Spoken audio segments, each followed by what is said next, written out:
Donc, avant d'aller plus loin dans cette formation-là, on parlera un petit peu des outils de travail. Donc, dans un premier temps, j'avais dit que vous aurez besoin de WAMP Server. Donc, ici, vous pouvez le télécharger et l'installer depuis un. Donc, ici, vous pouvez taper par exemple WAMP Server. Et du coup, donc le premier lien, ou bien XAMPP, c'est quand vous voulez. Et par la suite, dans la section télécharger, vous pouvez télécharger la version qui va avec votre machine. Donc c'est soit 64, soit la version 30, 32 bits. Et une fois que vous allez la télécharger, il suffit juste de suivre les étapes d'installation pour pouvoir le lancer. Notez bien ici qu'une fois que vous allez lancer WAMP Server, ici l'icône doit être en vert. Ceci dit que si l'icône est en vert, ça veut dire que les trois services sont en train d'être exécutés. Ici, de ma part, parce qu'on avait dit que WAMP Server, notez bien ici que ça contient, si vous voulez, MySQL, le Apache, l'extension PHP pour l'interprétation des scripts, le MariaDB, PHP et Adminer PHP 6info. Donc ça, ce sont d'autres outils qui font à peu près, par exemple, Adminer, c'est le même principe que PHP et ainsi de suite. Ici, moi, j'ai déjà une instance MySQL qui est installée à part, donc j'avais téléchargé MySQL à part, et quand WAMP Server veut démarrer, il trouve que le port qui est occupé par MySQL, qui est le 3306, il est déjà occupé, c'est pour ça qu'il n'arrive pas à démarrer l'instance MySQL. Par contre, Apache, donc il est déjà démarré, et l'extension PHP, elle est déjà active. Par contre, la seule extension ici, c'est le MySQL qui n'est pas démarré vu que le port il est occupé par l'autre instance MySQL qui est installée sur ma machine. Donc la deuxième chose dont on aura besoin, c'est Visual Studio Code si vous voulez. Donc vous pouvez taper Visual Studio Code, mais vous pouvez utiliser n'importe quel autre IDE. Mais notez bien que Visual Studio Code, c'est le plus utilisé, le plus répandu, et vu qu'il est gratuit. Et du coup, donc ici, vous pouvez. Donc je pense que c'est pas celui-là, c'est Visual Studio Code, oui, c'est correct. C'est celui-là. Généralement, c'est Visual Studio Code, donc le lien c'est codevisualstudio.com. Et du coup, vous pouvez le télécharger et l'installer directement. Donc, que ce soit si vous avez une machine Windows, donc il va vous proposer la version qui va pour Windows. Et si vous avez un Mac, donc vous pouvez, bah, automatiquement, il va détecter le type de système d'exploitation que vous avez et il va vous proposer l'extension adéquate. Donc, une fois que vous l'avez téléchargé, vous pouvez l'installer directement. Et une fois que vous allez l'ouvrir, donc vous allez trouver, vous voulez donc une interface un petit peu similaire à ça. Donc ce que je vais faire, c'est que généralement ça permet pas de créer un projet. Donc ce qu'on va faire, c'est que une fois que vous allez vouloir installer par exemple WAMP Server, il va vous demander par exemple un dossier W3W. Ça, c'est le dossier racine où tous vos projets web vont se trouver. Et au sein de ce dossier-là, vous allez pouvoir un petit peu ajouter vos projets. Donc, de ma part, donc, je vais mettre nouveau et par la suite dossier. Et je vais mettre par exemple, ça va être PHP ou bien projet PHP si vous voulez. Projet PHP, vous pouvez le nommer comme vous voulez. Et on aura besoin de copier le lien de ça. Pourquoi? Parce qu'au niveau de WAMP Server, il permet de créer des alias, c'est-à-dire que des alias, c'est à peu près similaire au DNS. C'est comme si vous tapez par exemple google.com ou bien facebook.com. À ce moment-là, il va vous emmener à un site. Donc au lieu d'avoir par exemple au sein de votre site par exemple ici localhost slash par exemple projet PHP, projet PHP, donc pour accéder à notre dossier, Web Server va créer un alias, c'est-à-dire directement projet PHP et le projet PHP, donc c'est lui qui va faire un petit peu la résolution des noms pour dire que le lien que vous êtes en train de demander, il existe sur cette machine locale-là et voilà le dossier adéquat que tu dois appeler. Donc du coup, donc ce qu'on va faire, donc ça va être, donc vous pouvez le faire depuis ici, par exemple, vous pouvez faire un clic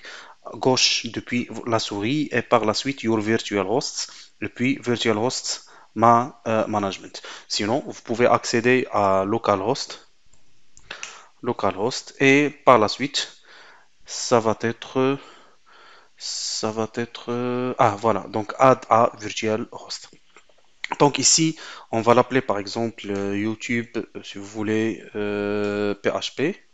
Et dans le deuxième, on doit spécifier le chemin où se trouve notre dossier, parce qu'à chaque fois qu'on va taper YouTube PHP, donc il va nous emmener à ce projet-là. C'est comme si vous êtes en train de taper par exemple facebook.com et il va aller chercher sur Internet le dossier qui contient ou bien le serveur où est hébergé l'application que vous êtes en train de demander. Donc on va faire ça comme ça.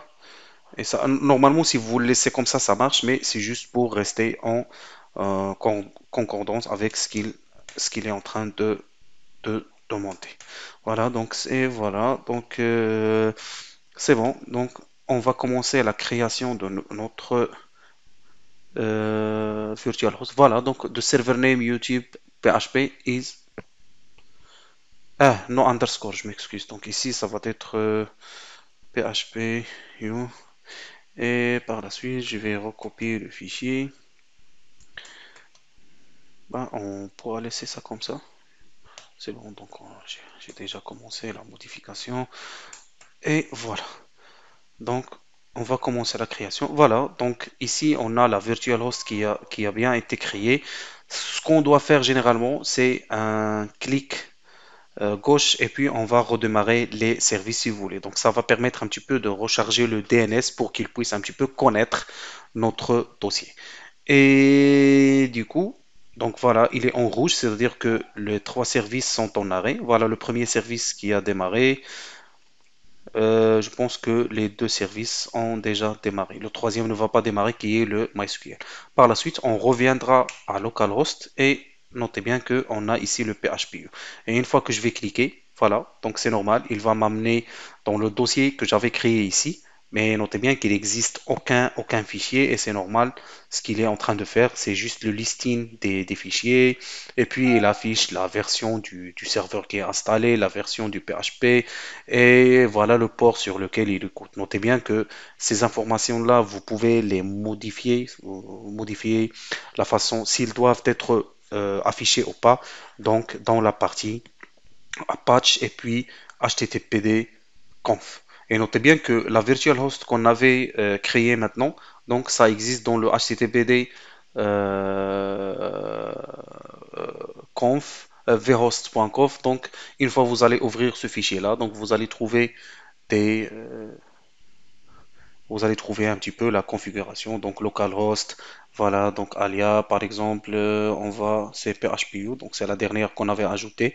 Donc il est en train de dire que tu vas écouter sur le port 80 et le server name c'est phpu, c'est-à-dire une fois vous aurez cette adresse-là qui est tapée dans le navigateur, tu vas aller chercher ce dossier-là, c'est-à-dire C Web Server 3W et projet PHP. Et du coup, donc, il va charger un petit peu les fichiers qui se trouvent là. Et aussi, on a le fichier de configuration. Notez bien que la configuration du serveur web, elle aussi, donc c'est primordial, surtout si vous apprenez le développement web, parce que ça va permettre beaucoup de choses, mais notez bien qu'on va essayer de voir pas vraiment le maximum, mais à chaque fois, on a besoin de faire une configuration au niveau de notre serveur. Donc, on va la montrer. Par exemple, on a ici cette directive-là, donc qui dit au serveur, tu vas écouter sur tous les adresses IP qui vont arriver sur le port 80. Donc ça, c'est IP4 et ça, c'est IP6. Ici, on a les modules dont on a besoin au niveau de notre serveur.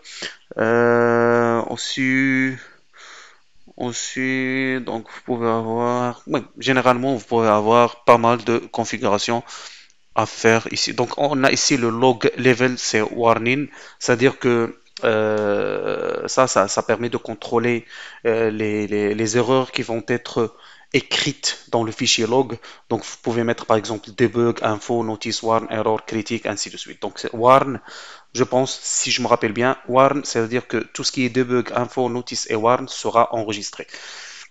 Si on va à critique, c'est-à-dire que toutes ces erreurs vont être écrites dans dans ce fichier-là. Donc l'ordre, je me rappelle vraiment pas, est-ce que depuis debug jusqu'à warn ou bien depuis emergent jusqu'à warning. Donc généralement ça indique juste les erreurs à mettre dans le dans le fichier le fichier de log. Ici aussi, on a le fichier de configuration de PHP. Notez bien qu'on a ici plusieurs versions de PHP, donc ça va vous permettre un petit peu de choisir la version avec laquelle vous voulez travailler, mais notez bien que la version qui est la plus recommandée, c'est depuis la version 7, mais je pense depuis la version Z3, 7.3.